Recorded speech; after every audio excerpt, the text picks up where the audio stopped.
3 supplements that will improve performance for the law enforcement officer. Number 1 is whey protein, number 2 is creatine monohydrate, and number 3 is just simply caffeine. These are all time-tested, backed by research, a lot of research, each one. We know they work, we know they're effective, and we know that they're safe, and that's why we recommend these 3. So this article will break down what, why, and how much of each supplement. So to go into a little detail, whey protein is a protein powder.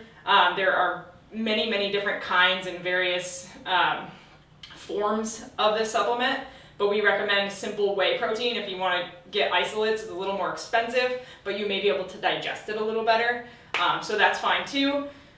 Why do we take whey protein? To build muscle. If building muscle is your goal and even maintaining lean muscle mass that you already have, whey protein is super beneficial in that realm. It also enhances your recovery, and as we know, like for an optimal body composition and for performance, getting your protein recommendations each day is extremely important. It needs to be a priority. And how much?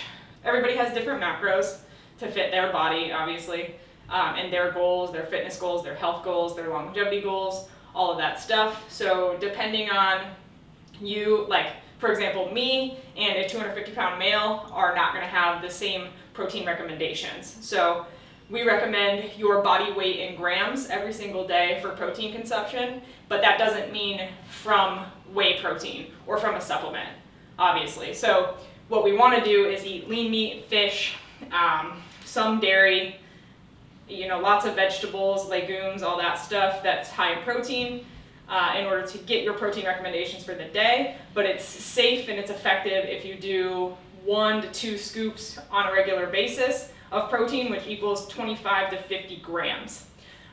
So you can do more than that. Obviously, if you're a 250-pound male, it's okay to get a greater percentage of your protein from a supplement. That's okay, but the majority should be from whole foods. Moving on, creatine monohydrate.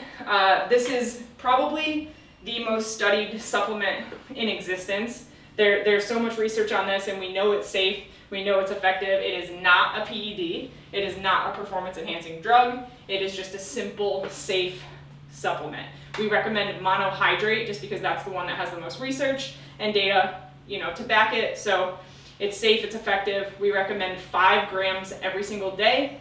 There is no need for a loading dose if you're going to take it regularly.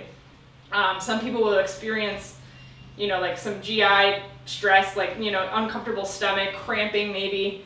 Our recommendations there would be to increase your water intake first and foremost. So if you're dehydrated and then you take creatine, what it does is suck water into your cells. So if there's no water, obviously there's going to be some discomfort in your body there. So it's very, very important to make sure you're drinking enough water if you are taking creatine.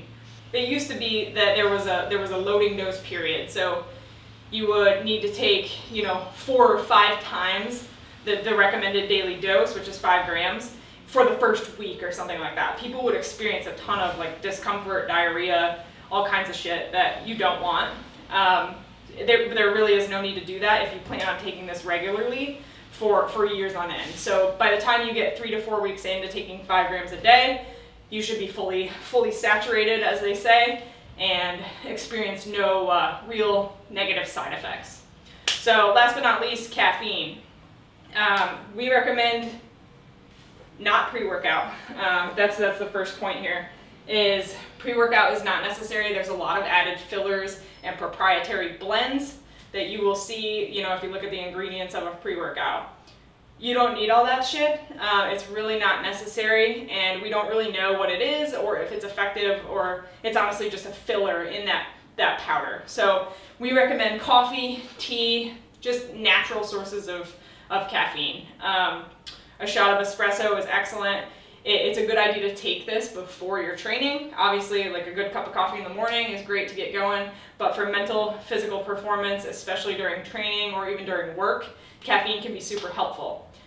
You do need to be careful on how much caffeine you consume, because there is a point where you're going the opposite way. So it'll increase your performance, increase your mental mental performance to a certain extent until you hit this point, which is different for everybody. Everybody has a different tolerance, but when you get there, all of a sudden you'll get the shakes and your brain isn't working and you might have an upset stomach. You can't think clearly. You might just feel like shit. So find your body's tolerance and figure out what works for you. Some people it may be 1 cup of coffee. Others may need a shot of espresso, maybe 200, 300, or even 400 milligrams of caffeine, when others can do 30 to 50 and be just fine. But any amount of caffeine, I believe it's 30 milligrams and above, have been tested and researched and will improve your performance.